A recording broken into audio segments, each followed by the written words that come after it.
Good morning, my dear students. You are welcome to the online class of Iqbal Siddiqui College. According to our lesson plan, today we are going to practice a very easy and interesting grammatical item. You know what is the item is, as you have seen already the lesson plan. অত্যন্ত সহজ এবং interesting বলেছি আমি এই কারণে যে interesting বলার কারণ হচ্ছে এই আইটেমটা এক ধরনের gap filling activities or completing sentence, but completing sentence হলেও এইটার হচ্ছে ক্লু দেওয়া থাকে। তোমার নতুন যে কোশ্চেন প্যাটার্ন অর 2020 তোমাদের যে 2021-এর যে এইচএসসি এক্সামের শর্ট সিলেবাস, ওই সিলেবাসে এই আইটেমটা একটা চেঞ্জ করা হয়েছে। আগে ছিল এটা 10টা কমপ্লিটিং সেন্টেন্স করতে হতো তোমাকে, বা 10টা সেন্টেন্স কমপ্লিট করতে হতো। ওখানে ক্লু হিসেবে 10টা স্পেশাল ওয়ার্ডস আর ফ্রেজেস দেওয়া থাকতো, কিন্তু সেখানে তোমাদের এখানে নাম্বারটা আরো বেড়ে গিয়েছে এই আইটেমটিতে। সেটি হচ্ছে আগে ছিল 10টা কমপ্লিট করে তোমরা 5 নম্বর পেতে, এখন 16টা সেন্টেন্স কমপ্লিট করতে হবে এবং বক্সে তোমার ক্লু হিসেবে 16টা বা তারও বেশি, কখনো কখনো 18টা বা কখনো কম 14টা এরকম ক্লু দেওয়া থাকে। তো আমি মজার একটা আইটেম বলেছি এই কারণে যে তুমি কিছু নির্ধারিত আর অ্যাসাইন্ড ফ্রেজেস আর স্পেশাল ওয়ার্ডস দিয়ে প্রত্যেকটা সেন্টেন্স কমপ্লিট করতে পারবে। And I think I can assure you one thing, that if you are a little bit attentive to this item or about this item, you will get full marks from this item. তো তোমরা যদি একটুখানি শুধু এখানে একটু attentive হও, তাহলে এই আইটেমটি থেকে তোমরা ফুল মার্কস পেতে পারো। কিভাবে? আজ ক্লাসে আমরা যেটা আলোচনা করতে যাচ্ছি সেটা হচ্ছে যে মোস্ট ইম্পর্ট্যান্ট আর মোস্ট ইউজড ওই ধরনের কিছু ফ্রেজেস আর স্পেশাল ওয়ার্ডস এর মিনিংটা আমরা জানবো এবং এটা কি ধরনের সেন্টেন্সে কেমন অর্থ প্রকাশ করার ক্ষেত্রে ব্যবহৃত হয় সেই সব ব্যাপারে আমরা আজকে জানবো। তাহলে একটু দেখি। একদম প্রথমে দেখতে পাচ্ছ যে কোশ্চেন ইনস্ট্রাকশন, মানে এই প্রশ্নটার ইনস্ট্রাকশন দেওয়া থাকে কেমন, যে complete the sentence with suitable phrase words given in the box. মানে বক্সে যে ফ্রেজগুলো দেওয়া আছে বা স্পেশাল ওয়ার্ডস দেওয়া আছে, এই ওয়ার্ডগুলোর সঠিক ব্যবহার করে সেন্টেন্সগুলো কমপ্লিট করতে হবে। এরপরে যে 16টা সেন্টেন্স দেওয়া থাকবে, তো 16টা সেন্টেন্স কমপ্লিট করে এই আইটেমটি থেকে তোমরা 8 নম্বর পাবে। হ্যাঁ, প্রতিটার জন্য 0.5 নম্বর করে। তো 2টা কমপ্লিট হলে বা 2টা সঠিক হলে 1 নম্বর পাবে। তো এখানে মোস্ট ইম্পর্টেন্ট কিছু ফ্রেজ আর স্পেশাল ওয়ার্ডস এর অর্থ এবং এক্সাম্পল আমরা আজ দেখতে যাচ্ছি। তো প্রথমটা দেখো, ওয়াজ বর্ন বা বি বর্ন থাকে অনেক সময়। এটা মূলত পাস্ট ইনডিফিনিট প্যাসিভ মুড প্রকাশ করে থাকে, এরকম অর্থে এটা ব্যবহৃত হয়। জন্মগ্রহণ করেছিল, বাংলা অর্থটা আসে এরকম। তো দেখো এখানে এক্সাম্পলটা দেখো, Humayun Ahmed was a teacher, author, dramatist and film maker. তো এটা মূলত এই সেন্টেন্সের এটাকে তুমি উদ্দীপক বলতে পারো। এইটা উদ্দীপক হিসেবে দেওয়া আছে ধরে নাও, এবং এর পরে যে আরেকটা সেন্টেন্স থাকবে ওইটা হচ্ছে ইনকমপ্লিট। ওইটা তোমাকে ওই যে গ্যাপটা থাকবে ওই সেন্টেন্সে বা ইনকমপ্লিট যে জায়গাটা, এটা তোমাকে বক্স থেকে একটা ক্লু নিয়ে পূরণ করতে হবে। তো এরকম ক্ষেত্রে এখানে বলা হচ্ছে যে Humayun Ahmed was a teacher, author, dramatist and film maker. He dash on 13 November 1948। তাহলে এটা হয়ে যাবে হি ওয়াজ বর্ন। এটা ওয়াজ বর্ন এর এক্সাম্পল। ওকে, তারপর আরেকটা দেখো, Jasimuddin is a rural poet. প্রত্যেকটা গ্যাপ ফিলিং এর জন্য ওখানে একটা অ্যাডিশনাল সেন্টেন্স তোমরা পাবে, যে সেন্টেন্সটা হচ্ছে তোমাকে কিছুটা ক্লু দিচ্ছে বা তুমি কিভাবে এটা পূরণ করবে এরকম একটা ইন্ডিকেশন ওই সেন্টেন্সের মাধ্যমে তুমি পাচ্ছ। তো এখানে বলা হচ্ছে যে Jasimuddin is a rural poet, he dash in 1903 in a village named Tambulkhana in Faridpur. তাহলে এটাও একই রকম, 2টা করে এক্সাম্পল মূলত। দেখো, হি ওয়াজ বর্ন। এরপরে দেখো, আমি আশা করি যে was born by the B born এটা তোমরা খুব ভালো বুঝতে পেরেছো এবং এটা পারবে, এটা খুব সহজ এবং এই ধরনের একটা সেন্টেন্স অবশ্যই থাকে। তারপরে দেখো, হ্যাভ টু। এই হ্যাভ টু যদি থাকে, এই হ্যাভ টুর ব্যবহার তোমার এটা একটা modal auxiliary verb. Have to, has to, had to. Had টুটা মূলত টেন্স অনুযায়ী বসে থাকে এবং হ্যাভ টু ও হ্যাজ টু এটা পার্সন অনুযায়ী বসে। প্লুরাল সাবজেক্টের পরে তো তোমার সাবজেক্ট যদি প্লুরাল হয় তারপরে তো তোমাকে হ্যাভ টু লিখতে হবে, সিঙ্গুলার হলে হ্যাজ টু লিখতে হয়। এবং এটা যদি টেন্সের বিষয় থাকে, যদি পাস্ট টেন্স ইন্ডিকেট করে, সেই ক্ষেত্রে তোমার বক্সে যদি হ্যাভ টু দেওয়া থাকে ক্লু হিসেবে, তোমাকে হ্যাড টু ব্যবহার করতে হতে পারে। তো এটা কি ধরনের অর্থ প্রকাশ করার ক্ষেত্রে আমরা have to, has to, had two ব্যবহার করে থাকি সেটা দেখো। এটা মূলত ইন্ডিকেট করে অব্লিগেশন বা নেসেসিটি। কোনো বাধ্যবাধকতা বা প্রয়োজনীয়তা ইন্ডিকেট করে। এবং যেহেতু এগুলি মোডাল অক্সিলিয়ারি ভার্ব, তারপরে মূল ভার্বের বেস ফর্ম বসাতে হবে তোমাকে। তো এটার বাংলা অর্থটা এরকম আসে যে বাধ্যবাধকতা বা প্রয়োজনীয়তা বোঝায়, কোনো কাজ করতে হবে বা হয়েছিল এরকম অর্থ প্রকাশ করার ক্ষেত্রে আমরা have to, has to, had two এগুলো ব্যবহার করে থাকি। দেখো এখানে একই রকম ভাবে একটা ক্লু দেওয়া আছে, I want to go out sir. কোনো একজন স্টুডেন্ট হয়তো তার টিচারকে বলছে যে I want to go out sir class টাইমে, I dash go to washroom. হ্যাঁ, তাহলে কি হলো, I have to go to washroom, তার ওয়াশরুমে যেতে হবে কোনো কারণে। এরপরে আবার দেখো, মাই ফ্রেন্ড ওয়াজ সিভিয়ারলি ইল, এটা পাস্ট টেন্সে, যে আমার বন্ধু মারাত্মকভাবে অসুস্থ ছিল, he dash meet a doctor. তাহলে এখানে তুমি হ্যাভ টু বা হ্যাজ টু লিখতে পারছো না, এখানে হয়ে যাবে he had to, he had to meet a doctor. তার একজন ডাক্তারের শরণাপন্ন হতে হয়েছিল বা ডাক্তার দেখাতে হয়েছিল, এমন অসুস্থ ছিল। ওকে, তারপরে দেখো হ্যাড বেটার, হ্যাড বেটার এটা recently added modal auxiliary verb বলা হয় এটাকে। হ্যাড বেটার, উড রাদার এগুলো মোডাল অক্সিলিয়ারি ভার্ব হিসেবে এখন গণ্য করা হয়।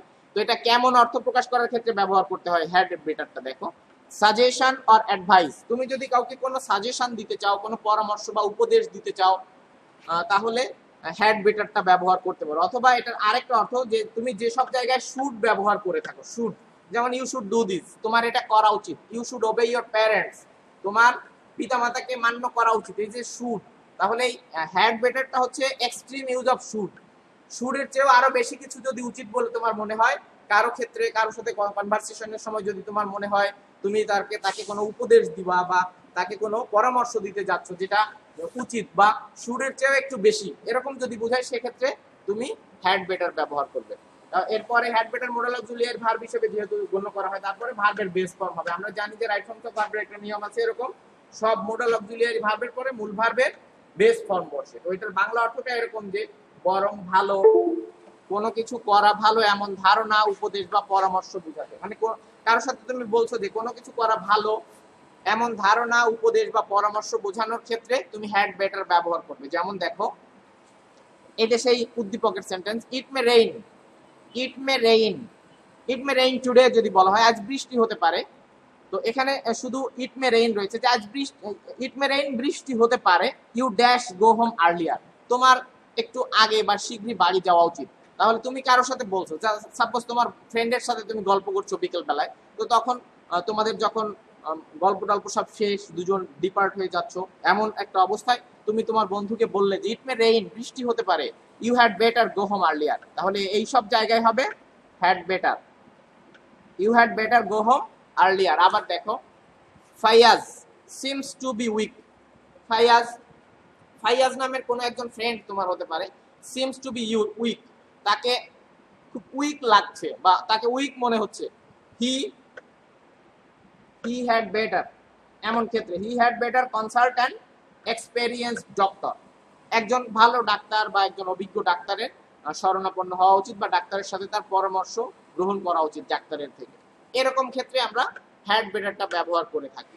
তো most importantly you should remember the meaning of this phrases or special words. এইটা একটু খেয়াল রাখতে হবে যে মিনিং হিসেবে যেটা আমি বলছি বা যেমন অর্থে এটা ব্যবহৃত হয়। আশা করি এটা তোমরা সবাই পারো, এবং এই যে আইটেমটি এখান থেকে ফুল মার্কস তোমাকে কিন্তু নিতে হবে। একটু অ্যাটেন্টিভলি খেয়াল করলেই সবাই, all of you will get full marks from this item, আমার বিশ্বাস এটা। কারণ যে অন্যান্য গ্রামাটিক্যাল আইটেম যার কাছে একটু টাফ লাগে, এটা তার কাছে সহজ লাগার কথা, বিকজ এটা ক্লু দেওয়া থাকে, তোমার ক্লুতে দেওয়া থাকবে, এবং সেন্টেন্সগুলোর প্রত্যেকটা সেন্টেন্সের আগে কিন্তু একটা উদ্দীপকের মতো দেওয়া থাকে যে এরকম, তাহলে তুমি পরে কিভাবে পূরণ করবে এটা সহজে বোঝার কথা তোমার। যাই হোক, এরপরে দেখো উড রাদার, এইটার কথা বলেছিলাম যে had better and would rather আর recently added modal auxiliary verb, মানে অ্যাজ মোডাল অক্সিলিয়ারি ভার্ব, এই দুইটা। তাহলে উড রাদার মানে কি দেখো, এটা কেমন অর্থ প্রকাশ করে থাকে, প্রেফারেন্স আর পয়েন্টিং মোর লাইক থিং, তুমি কোনো কিছুকে অধিকতর পছন্দ করলে, কোনো কিছুকে অধিকতর পছন্দ করলে, দুইটা জিনিসের মধ্যে একটা জিনিস তুমি বেশি পছন্দ করলে, এরকম ক্ষেত্রে আমরা উড রাদার ব্যবহার করি। দুটো জিনিসের মধ্যে অনেকটা তুলনার মতো, মানে পয়েন্টিং মোর লাইক থিং, তুমি যেটা একটু বেশি পছন্দ করো সেটাকে নির্দেশ করার ক্ষেত্রে বা সেই জিনিসটাকে বোঝানোর ক্ষেত্রে আমরা উড রাদার ব্যবহার করে থাকি।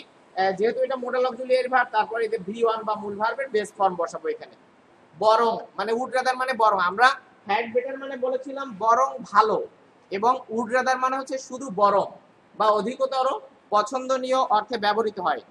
দেন ইজ কমন ম্যাক্সিমাম টাইমস, মানে এই ধরনের সেন্টেন্সে, যে সব সেন্টেন্সে তোমার উড রেদার ব্যবহার করতে হবে সেই সেন্টেন্সে দেখবা এই দেন, মানে দুইটা কাজের কথা বললাম বা দুইটা জিনিসের কথা বললাম, যে দুইটা জিনিসের মধ্যে তুমি তুলনা করছো, তার ভিতরে একটা অধিকতর পছন্দ করো, এরকম জিনিস তুমি পয়েন্টিং করছো বা এরকম জিনিস নির্দেশ করতে চাচ্ছ, তাহলে দুইটা জিনিসের তুলনা বা কম্পারিজনের ক্ষেত্রে অবশ্যই তো দেন থাকবে। তো মোস্ট ইম্পর্টেন্টলি তোমার এই উড রেদার ব্যবহার করার ক্লুটা জেনে নাও। অধিকাংশ সময় ওই সেন্টেন্সে এই দেন ওয়ার্ড তুমি পাবে, এই শব্দটা পাবে যে than is common maximum times. তো একটু দেখো, I dash resign my job, I dash resign my job than tolerate injustice, দুইটা জিনিসের কথা বলা হয়েছে, টলারেট ইনজাস্টিস আর একটা হচ্ছে রিজাইন মাই জব, মানে চাকরি ছেড়ে দেওয়া এবং টলারেট ইনজাস্টিস অবিচার বা মানে অন্যায় বা অবিচার এটা সহ্য করা। তাহলে এই দুইটা জিনিসের এই যে দেন কিন্তু এখানে আছে, এরকম যদি এরকম সেন্টেন্সে তুমি অবশ্যই উড রেদার ব্যবহার করবে, যে I would rather resign my job, আমি বরং আমার চাকরি থেকে অব্যাহতি নেব বা দেব, দেন অব্যাহতি নেব, সরি দেওয়া না, অথরিটি দেয় আর আমি হলে আমি নিব, তাহলে I would rather resign my job than tolerate injustice, আমি এই ইনজাস্টিস মানে হচ্ছে অনাচার অবিচার, এটা সহ্য করার চেয়ে আমি আমার জব থেকে ইস্তফা দেব বা রিজাইন দেব, এটা। I have a moral courage to raise voice against injustice, তারপরে আরেকটা এখানে শেষে রয়েছে মূলত তুমি যে সেন্টেন্স, যে এখানে গ্যাপ পাবে এখানে তো তোমার নাম্বার দেওয়া থাকবে এ বি সি ডি, এভাবে এই ক্রম অনুযায়ী সাজানো থাকবে তোমার 16টা সেন্টেন্স। তো এখানে প্রত্যেকটা সেন্টেন্সের এরকম একটা অ্যাডিশনাল সেন্টেন্স পাবে, যেটাকে আমি বলছি যে উদ্দীপক, হ্যাঁ উদ্দীপক বা তোমার ক্লু, তুমি কিভাবে উত্তরটা লিখবে, এটা ওই ইনকমপ্লিট সেন্টেন্সের শুরুতেও থাকতে পারে, এভাবে শেষেও থাকতে পারে। এখানে দেখো শেষে যে I have a moral courage to raise voice against injustice, আমার নৈতিক সাহস রয়েছে to raise voice against injustice, ইনজাস্টিসের বিপক্ষে আমার মানে কথা বলার মতো নৈতিক সাহস আছে। এরপরে দেখো we dash pay a visit to Sylhet দেন কক্সেস বাজার, এখানে কক্সেস বাজারের কথা বলা হচ্ছে আবার সিলেটের কথা বলা হচ্ছে, কোন কোন অর্থে, পে এ ভিজিট মানে ভ্রমণ করার ক্ষেত্রে। তাহলে এর পরে যেটা রয়েছে দেখো ক্লু হিসেবে additional sentence, we have already visited Cox's বাজার, তাহলে এখানে দুইটা জায়গার নাম বলা আছে, দুইটা জায়গার মধ্যে তুমি অধিকতর কোনটা পছন্দ করছো সেটার জন্য এখানে তুমি উড রাদার ব্যবহার করবে অবশ্যই, সেটাকে পয়েন্ট আউট করার জন্য যে we would rather pay a visit to Sylhet দেন কক্সেস বাজার, আমরা কক্সেস বাজারের চেয়ে বরং সিলেটে একটা ভ্রমণ করি বা সিলেটে যাই, কেন পরে দেখো ক্লু দেওয়া আছে, we have already visited Cox's Bazar, আমরা ইতোমধ্যেই কক্সেস বাজার ভ্রমণ করেছি বাট সিলেট যাওয়া হয়নি, এর জন্য বলা হচ্ছে যে we would rather pay a visit to Sylhet then Cox's Bazar. Okay, এখানে চারটা মোস্ট ইম্পর্টেন্ট ফ্রেজেস তোমাদের সাথে আলোচনা করা হলো, আমি আশা করছি যে সবাই এটা বুঝতে পেরেছো এবং এই ধরনের ফ্রেজের ব্যবহার তোমরা এরপরে করতে পারবে। আমরা একটু নেক্সট স্লাইডে যেয়ে দেখি। দেখো লেট অ্যালোন মোস্ট ইউজড, মানে প্রায় মানে থাকেই থাকে, প্রত্যেকটা কোশ্চেনে এটা থাকেই থাকে এরকম। লেট অ্যালোনটা আসলে আমরা কখন ব্যবহার করি? টু ইন্ডিকেট কমপ্লিটলি ইম্পসিবল কোনো জিনিস, সম্পূর্ণভাবে বা সম্পূর্ণরূপে অসম্ভব কোনো জিনিসকে ইন্ডিকেট করার ক্ষেত্রে আমরা লেট অ্যালোন ব্যবহার করি। ক্যান্ট ইমাজিন অথবা ভাবাই যায় না এমন, মানে কোনো কাজের কথা বলা হচ্ছে, সেই কাজের কথাটা এটা ভাবাই যায় না। আবার কমপ্লিটলি ইম্পসিবল সম্পূর্ণরূপে অসম্ভব, তো এটার বাংলা অর্থটা এরকম যে তো দূরের কথা বা ভাবাই যায় না এমন, এমন অর্থে ব্যবহৃত হয়। এটা always use after negative statement, মানে এইটার আগে যে ক্লুটা দেওয়া থাকে বা এটার আগে যে ইনকমপ্লিট যে সেন্টেন্স, সেই সেন্টেন্সে এর আগে যে অংশটুকু থাকে ওটা সবসময় নেগেটিভ হয়, মানে always use after negative statement, কোনো নেগেটিভ স্টেটমেন্টের পরে ব্যবহৃত। এটা তুমি ক্লু হিসেবে মনে রাখো যে লেট অ্যালোনটা কোথায় ব্যবহার করবে। একটু দেখো এই যে হি ক্যান্ট আর্ন পাস মার্কস, মানে তোমার কোনো একজন ফ্রেন্ডের কথা বলা হচ্ছে বা তোমার কোনো একজন পরিচিত জন, he can't earn pass marks, সে পাস মার্ক তুলতে পারে না, বা পাস মার্ক এখানে আর্ন মানে অর্জন করা, কিন্তু এখানে পাস মার্ক তোলা অর্থে ব্যবহৃত হচ্ছে, যে পরীক্ষা দিয়ে হি can't earn pass marks dash 80 marks, তাহলে দুইটা অসম জিনিসের। এখানে তুমি আরেকটা জিনিস একটু ভেবে রাখতে পারো, সেটা হচ্ছে যে আমরা একটু আগে যেমন উড রাদারের ব্যবহার দেখলাম, অধিকতর পছন্দনীয় কোনো জিনিস ইন্ডিকেট করার ক্ষেত্রে উড রাদার ব্যবহার করি আমরা, এখানে লেট অ্যালোনটা দুইটা অসম জিনিসের মধ্যে কথা বলা হচ্ছে, দুইটা অসম জিনিস বা দুইটা অপোজিট, মানে একদম রিভার্স দুইটা জিনিসের সম্পর্কে কথা বলা হচ্ছে এমন ক্ষেত্রে, মানে কোনো একজন যে পাস মার্ক তুলতে পারে না, লেট অ্যালোন 80 মার্কস, তার কথা বলা হচ্ছে। মনে করো ফ্রেন্ড সার্কেলে এরকম অনেক সময় আলোচনা হয়ে থাকে যে জানোস আমাদের অমুক বন্ধু একটা পাজারো গাড়ি কিনবে, তো তখন বলা হলো, আরেকজন বলল আরে তার তো একটা বাইসাইকেল কেনার সামর্থ্য নাই, পাজারো গাড়ি তো দূরের কথা। মানে কোথায় বাইসাইকেল কোথায় পাজারো গাড়ি, এরকম অসম বা রিভার্স অনেক ডিফারেন্স রয়েছে এমন দুটি জিনিসের মধ্যে কথা বলার সময় আমরা লেট অ্যালোনটা ব্যবহার করি। তো দেখো, he can earn pass marks let alone 80 marks, he is a student of average standard, সে হচ্ছে সাধারণ বা এভারেজ স্ট্যান্ডার্ড গড়পড়তা একজন স্টুডেন্ট, তাহলে সে পাস মার্ক কি তুলতে পারে না, লেট অ্যালোন 80 মার্কস, 80 মার্ক তো দূরের কথা, এরকম। এরপর দেখো, I don't know his name, আমি তার নাম জানি না, লেট অ্যালোন হিজ অ্যাড্রেস, তার ঠিকানা তো দূরের কথা। মানে তোমার কাছে কারো একজন সম্পর্কে জানতে চাওয়া হলো যে এই তুমি বলতে পারো এখানে ফাহিমদের বাসা কোনটা, তো তখন তুমি অবাক হলে, কেউ একজন এসে জিজ্ঞেস করলো তোমাকে, তুমি বললে যে আমি তো ফাহিমকে তাকেই চিনি না, I don't know his name, অথবা I don't know Fahim, Fahim কে বা তার নাম আমি জানি না বা তাকেই চিনি না, লেট অ্যালোন হিজ অ্যাড্রেস, তার ঠিকানা তো দূরের কথা, এরকম ক্ষেত্রে লেট অ্যালোনটা আমরা ব্যবহার করবো। He is totally a new কামার টু মি, আসলে সে আমার কাছে সম্পূর্ণ নতুন একজন, আপনি বললেন এই প্রথম জীবনে তার নাম শুনলাম আমি, এরকম ক্ষেত্রে তুমি লেট অ্যালোনটা ব্যবহার করবো। ওকে, তারপরে দেখো অ্যাজ ইফ বা অ্যাজ দো, অ্যাজ ইফ বা অ্যাজ দো, এটা মূলত কি কেমন অর্থে ব্যবহৃত হয় একটু দেখো। এক্সপ্লেইন সামথিং ইম্পসিবল, কোনো কিছু অসম্ভব এমন কোনো কিছু বর্ণনা করার ক্ষেত্রে আমরা অ্যাজ ইফ বা অ্যাজ দো ব্যবহার করে থাকি, অথবা এটাকে বলা হয় ইমাজিনারি সিচুয়েশন। ইমাজিনারি সিচুয়েশন, কোন একটা কাল্পনিক ক্ষেত্রে বা কাল্পনিক অবস্থায় আমরা এটা ব্যবহার করে থাকি, এর বাংলা অর্থটা হচ্ছে যেন, অথবা কোনো কিছুর অলিক ব্যাখ্যা দেওয়ার ক্ষেত্রে প্রযোজ্য। কোনো কিছুর অলিক মানে কোনো কিছুর ইম্পসিবল একটা ব্যাখ্যা দেওয়ার ক্ষেত্রে আমরা অ্যাজ ইফ বা অ্যাজ দো ব্যবহার করে থাকি। এইটার পরে সবসময় কি হয়, সাবজেক্টের পরে ওয়ার, তারপরে অবজেক্ট বসে, মানে অ্যাজ ইফ বা অ্যাজ দো, তারপরে একটা সাবজেক্ট বসে, তারপরে ওয়ার বসে, যে কোনো সাবজেক্টের পরে তুমি ওয়ার বসাতে পারো, এবং এটা কমপ্লেক্স সেন্টেন্সের লিঙ্কার্স হিসেবে ব্যবহৃত হয়। সেখানে আরেকটা নিয়ম আছে, অ্যাজ ইফ বা অ্যাজ দো যখন একটা সেন্টেন্সের কনজাংশন হিসেবে বা লিঙ্কার্স হিসেবে ব্যবহৃত হচ্ছে, তার আগে যদি প্রেজেন্ট টেন্স হয়, সে প্রেজেন্ট টেন্স হতে পারে প্রেজেন্ট ইনডেফিনিট, প্রেজেন্ট পারফেক্ট, এরকম যদি কোনো টেন্সের ব্যবহার থাকে অ্যাজ ইফ বা অ্যাজ দোর আগে, তার পরবর্তী অংশে লিখতে হয় পাস্ট ইনডেফিনিট। পাস্ট ইনডেফিনিট এটা তোমাদের কমপ্লিটিং সেন্টেন্সের স্ট্রাকচার। আবার রাইট ফর্মস অফ ভার্বের ক্ষেত্রেও এটার ভার্বের ব্যবহার আছে, এই জায়গাটা ওয়ার, এখানে ভি টু লিখতে হয়, আগে প্রেজেন্ট টেন্স হইলে পরে পাস্ট টেন্স লিখতে হয়। আবার অন্য আরেকটা কথা আছে এই সাথে, সেটা হচ্ছে যে অ্যাজ ইফ বা অ্যাজ দোর আগে যদি পাস্ট ইনডেফিনিট টেন্স হয় তাহলে পরে লিখতে হবে পাস্ট পারফেক্ট।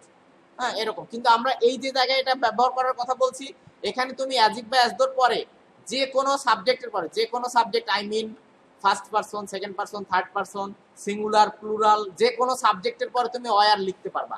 আমরা মূলত ওয়ারটাকে একটা প্লুরাল ভার্ব হিসেবে জানি, যে এটা প্লুরাল সাবজেক্টের পরে ব্যবহৃত হয়। হ্যাঁ, প্লুরাল সাবজেক্টের পরে ইউজুয়ালি আমরা ব্যবহার করে থাকি ওয়ার, কিন্তু তুমি এরকম লিখতে পারবা। দেখো, দি ম্যান অ্যাক্টস, এই যে হি তো সিঙ্গুলার, দেখো দি ম্যান অ্যাক্টস, এখানে হবে অ্যাজ ইফ বা as though, he were the most learned man in our country, মানে লোকটা এমন আচরণ করছে যেন, অ্যাজ ইফ বা অ্যাজ দো মানে যেন হি ওয়ার, এই যে হির পরে তো নরমালি আমরা কখনো ওয়ার লিখি না, কিন্তু এই ক্ষেত্রে লিখি because this is an imaginary situation or imaginary clause বলতে পারো তুমি এটাকে। ঠিক আছে, দেখো, the man acts as if বা as though he were the most learned man in our country, it's actually ridiculous, এটা সত্যি হাস্যকর, মানে লোকটা এমন আচরণ করছে যেন তিনি বাংলাদেশের বা আমাদের দেশের সবচেয়ে শিক্ষিত মানুষ। এরপর দেখো Rifat behaves, Rifat behaves as if বা অ্যাজ দো, একটু লিখে দেই, অ্যাজ ইফ বা অ্যাজ দো, অ্যাজ ইফ লিখলাম, অ্যাজ ইফ বা অ্যাজ দো একই অর্থে ব্যবহৃত হয়। He were a prince, Rifat behaves as if he were a prince, মানে রিফাত এমন আচরণ করছে যেন হি ওয়ার এ প্রিন্স, সে একটা প্রিন্স বা রাজপুত্র। It is very difficult for me two tolerate him sometimes, মানে এটা আমার কাছে আসলে খুব কঠিন কখনো কখনো তাকে সহ্য করা। মানে তোমাদের ফ্রেন্ড সার্কেলে এমন তো থাকতে পারে যে সবসময় এমন একটা কিং কিং বা প্রিন্স প্রিন্স একটা ভাবে থাকে, অনেকে আমরা বলে থাকি যে আসলে ওকে সহ্য করা অনেক সময় আমার জন্য খুব কঠিন হয়ে যায়। যাই হোক, এরপর একটা দেখো, এটাও মোস্ট ইম্পর্টেন্ট। আমি বলেছিলাম প্রথমে আমাদের ক্লাসের টপিক ছিল, মানে আমাদের শিরোনামই ছিল এরকম যে মোস্ট ইম্পর্টেন্ট ফ্রেজেস আর স্পেশাল ওয়ার্ডস, মোস্ট ইম্পর্টেন্ট আর মোস্ট ইউজ, এটা সবসময় আসে, তুমি এটা দেখে থাকবে, যে কোনো জায়গায় প্র্যাকটিস করতে যাবে এই ওয়ার্ডগুলো ঘুরে ফিরে তুমি পাবে। দেখো, এটা হচ্ছে would you mind, would you mind, would you mind অর্থ হচ্ছে আপনি কি কিছু মনে করবেন।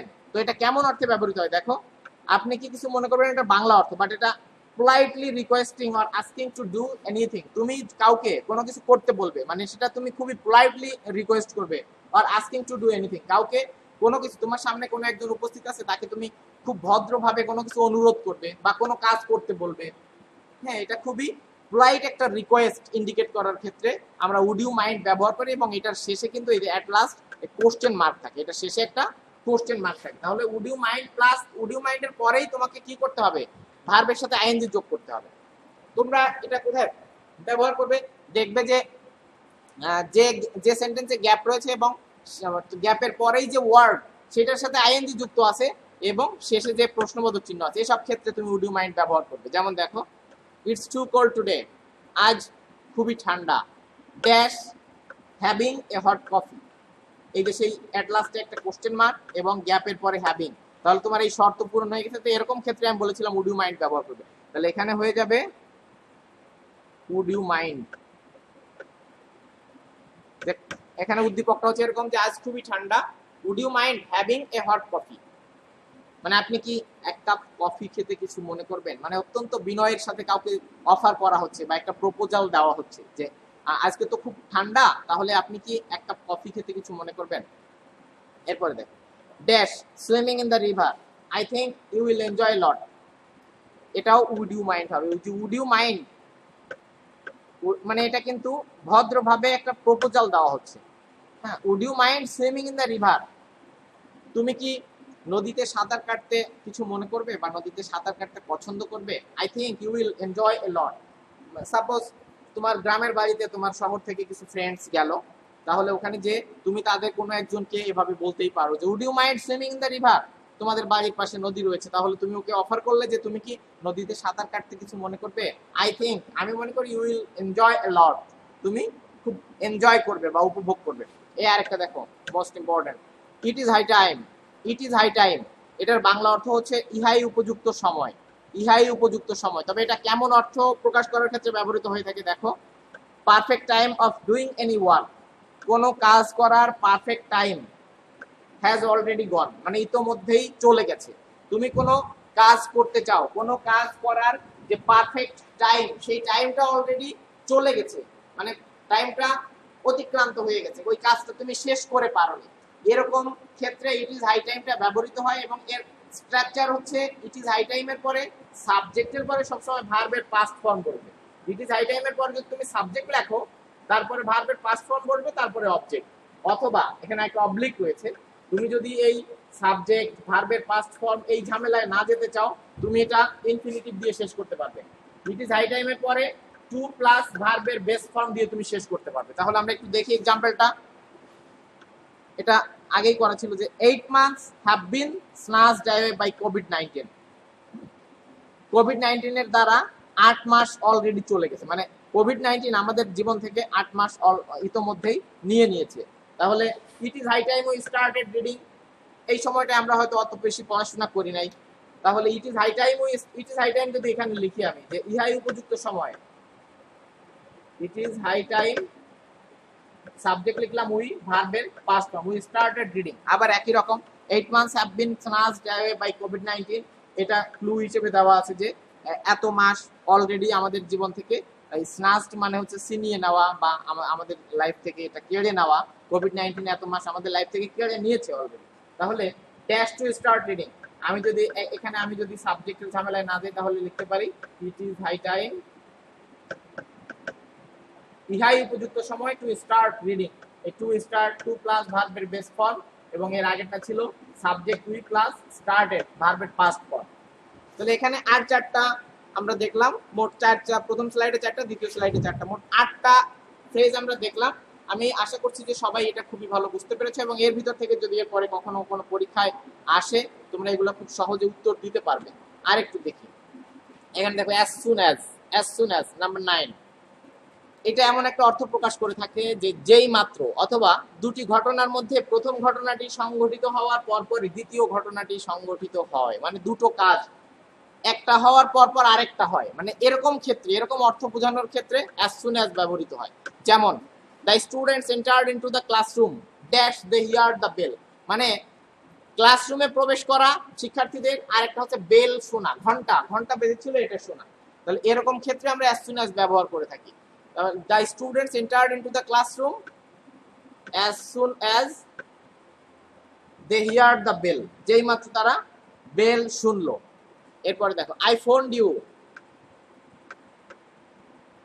as soon as I got the news of your stunning result, আমি তোমার চমৎকার রেজাল্টের খবর শুনলাম, আবার আমি তোমাকে ফোন করলাম, মানে একটা এই রেজাল্টটার খবর শুনলাম বা তারপর পরে আমি কি করলাম, ফোন করলাম। I phoned you as soon as মানে যেই মাত্র I got the news of your stunning result, আমি তোমার চমৎকার যে তুমি রেজাল্ট করেছো কোনো পরীক্ষায়, সেই পরীক্ষার রেজাল্টের খবর শুনলাম, শোনার পরই মানে পরই বা যেই মাত্র শুনলাম সেই মাত্রই আমি তোমাকে ফোন করলাম। এরকম অর্থ প্রকাশ করার ক্ষেত্রে আমরা as soon as ব্যবহার করব।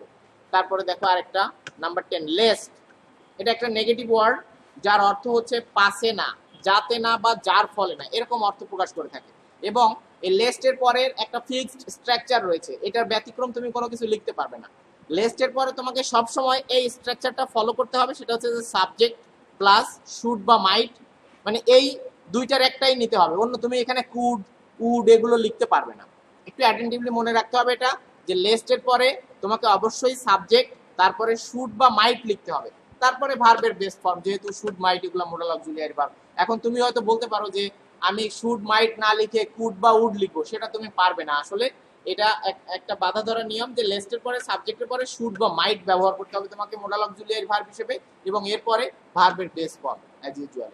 তো দেখো এটা নোট হচ্ছে লেস্টের পরে কখনো না বোধক নেগেটিভ নো নট নেভার এই শব্দ বসে না, মানে লেস্টের পরে কখনো তুমি নো নট নেভার লিখতে পারবে না, কারণ লেস্ট নিজেই একটা নেগেটিভ ওয়ার্ড। যেমন work hard dash you should fail, তুমি এটুকু দেখে বুঝবে এখানে কোন স্পেশাল ওয়ার্ড আর ফ্রেজ তুমি ব্যবহার করবে। এখানে দেখো আমাদের সেই কন্ডিশন ফিল আপ হয়েছে যে সাবজেক্ট ইউ, এরপরে শুড আছে, হ্যাঁ। আর প্রথমে এখানে work hard imperative sentence, work hard কঠোর পরিশ্রম করো, এটার সাবজেক্টই হচ্ছে ইউ, তাহলে এখানে আমরা লিখবো লেস্ট, ওয়ার্ক হার্ড লেস্ট। তো এখানে এই এরকম নেগেটিভ ওয়ার্ড ব্যবহার করতে হয়। লেস্টের পরে আমরা নেগেটিভ শব্দ ব্যবহার করতে পারবো না, নো নট নেভার ব্যবহার করতে পারবো না, কিন্তু যেগুলো নেগেটিভ ওয়ার্ড বলি আমরা নর্মালি, যেগুলো বিরূপ অর্থ দেয়, হ্যাঁ, যেমন এই যে ফেল করা, তারপরে স্টাম্বেল যদি বলি হোঁচট খাওয়া, এই ধরনের ওয়ার্ডগুলো, মানে work hard lest you should fail. Miss একটা ওয়ার্ড আছে যে walk fast lest you should miss the train, হ্যাঁ, এই যে মিস ফেইল স্টাম্বেল যেগুলো একটু মানে বিরূপ অর্থ দেয়, যেটা স্বাভাবিকভাবে আমরা আশা করি না, এরকম অর্থ দেয় যেগুলো, সেগুলোকে আমরা নেগেটিভ ওয়ার্ড বলছি, এটা ব্যবহার করতে পারবে। তারপর দেখো the girl is walking very carefully dash she might fall, এই যে ফল মানে মেয়েটা খুব সতর্কতার সাথে পথ চলছে, লেস্ট শি মাইট ফল, যার ফলে না বা যাতে না সে পড়ে যায়, এরকম। নোট দেখো এটা একটা নোট রয়েছে যে কোনো ক্লজ দ্বারা প্যাসিভ ভয়েস প্রকাশ পেলে, মানে এটার এই লেস্ট ব্যবহার করার যে সিচুয়েশনটা আমাদের, বা এরকম ক্ষেত্রে কোনো জায়গায় যদি প্যাসিভ ভয়েস প্রকাশ পায়, সেক্ষেত্রে subject verb to be plus ভার্বের পিপি ফর্ম বসে। এটা যেমন the thief ran away lest he should be, এরকম যদি থাকে, এরকম থাকলেও আমরা এখানে লেস্ট ব্যবহার করবো। দেখো the thief ran away lest he should be caught. তো এখানে এই যে দুইটাই প্যাসিভ ফর্মে আছে বলেই দুইটা মূল ভার্বের টু বি, এরপরে মূল ভার্বের পাস্ট পার্টিসিপল ফর্ম, শুড এর পরে বি, এরপরে মূল ভার্বের পাস্ট পার্টিসিপল ফর্ম। এটা আমরা প্যাসিভ স্ট্রাকচার জানি যে সকল মোডাল অক্সিলিয়ারি ভার্বের পরে বি, তারপরে মূল ভার্বের V3 লিখতে হয়। তো এরকম ক্ষেত্রে এটা পাস্ট টেন্স ছিল এখানে, এরকম ক্ষেত্রে আমরা লেস্ট ব্যবহার করব। আরেকটা দেখি সো দ্যাট অর্থ হচ্ছে যাতে বা যার ফলে, সো দ্যাট অর্থ হচ্ছে যাতে বা যার ফলে, এটি একটি কনজাংশন, কোনো কাজ করার ফলে অন্য আরেকটি কাজ সম্পাদন করা যায়, মানে একটি কাজ করার ফলে আরেকটা কাজ করা যায়, এরকম অর্থ প্রকাশ করার ক্ষেত্রে আমরা সো দ্যাট ব্যবহার করি, এটা লিঙ্কার্স হিসেবে বসে। দেখো সো দ্যাট এর পরের ক্লজের একটা স্ট্রাকচার রয়েছে, সাবজেক্টের পরে ক্যান কুড মে মাইট ভার্বের বেস ফর্ম, মানে সো দ্যাট যেখানে বসবে তার পরের স্ট্রাকচার এইটুকু তো দেওয়া থাকবে। মূলত আমরা এটা দেখবো যে ওখানে সেন্টেন্সের অর্থটা এরকম আছে কিনা যে একটা কাজের ফলে আরেকটা কাজ করা যায়, এবং যে কাজ যেখানে গ্যাপ আছে গ্যাপের পরে এরকম থাকতে হবে সাবজেক্টের পরে ক্যান কুড মে মাইট, তারপরে ভার্বের বেস ফর্ম, এরকম যদি থাকে তাহলে ওই ক্ষেত্রে আমরা সো দ্যাট ব্যবহার করব। সো দ্যাট এর আগের অংশ, মানে সো দ্যাট এর আগের অংশে যদি প্রেজেন্ট টেন্স থাকে তাহলে পরে ক্যান মে হয়, এবং যদি পাস্ট টেন্স থাকে সো দ্যাট এর আগের অংশে তাহলে সাবজেক্টের পরে কুড বা মাইট বসে, এর তারপরে ভার্বের বেস ফর্ম বসে। Can could may might both আর মোডাল অক্সিলিয়ারি ভার্বস, তারপরে মূল ভার্বের বেস ফর্মে বসে থাকে। তো আমরা এটা একটু দেখি, I went to Dhaka dash I could meet my friend, এই যে সাবজেক্টের পরে কুড আছে, মূল ভার্বের বেস ফর্ম আছে, মিট মাই ফ্রেন্ড। তাহলে এই সব জায়গায় আমরা কি লিখবো, মানে আমি ঢাকা গিয়েছিলাম, এই একটা কাজ, ঢাকা গিয়েছিলাম তাই আমি আমার বন্ধুর সাথে দেখা হয়েছিল বা দেখা করতে পেরেছিলাম অনেক বছর পরে মেবি। তো আমি ঢাকা গিয়েছিলাম একটা কাজ, একটা কাজের ফলে আরেকটা কাজ হলো, তাই কি হলো, আমি বন্ধুর সাথে দেখা হয়েছিল। এরকম ক্ষেত্রে আমরা সো দ্যাট ব্যবহার করবো। I went to Dhaka so that, যার ফলে বা যাতে I could meet my friend. এরপরে দেখো we read dash we may gain knowledge. We read আমরা পড়ি, সো দ্যাট তাই বা তার ফলে বা যার ফলে উই মে গেইন নলেজ আমরা জ্ঞান অর্জন করতে পারি। মানে আমরা পড়াশোনা করি বা পড়ি তাই উই মে গেইন নলেজ। এখানে মে দিলাম কেন, ক্যান দেই নাই কেন, এটা কেউ বলতে পারবা আমাকে? ক্যান এবং মের পার্থক্যটা কেউ বলতে পারবা এই সেন্টেন্সটায়? তাহলে এই আলোচনাটা এরপরে 12 নাম্বার বলে আমাদের আজকের ক্লাস শেষ হবে, আমাদের ক্লাস শেষের দিকে। কিন্তু কেউ একজন একটু রেসপন্স করো। হাসিবা তুমি বলো, কেউ তো কথা বলতে চায় না তোমাদের।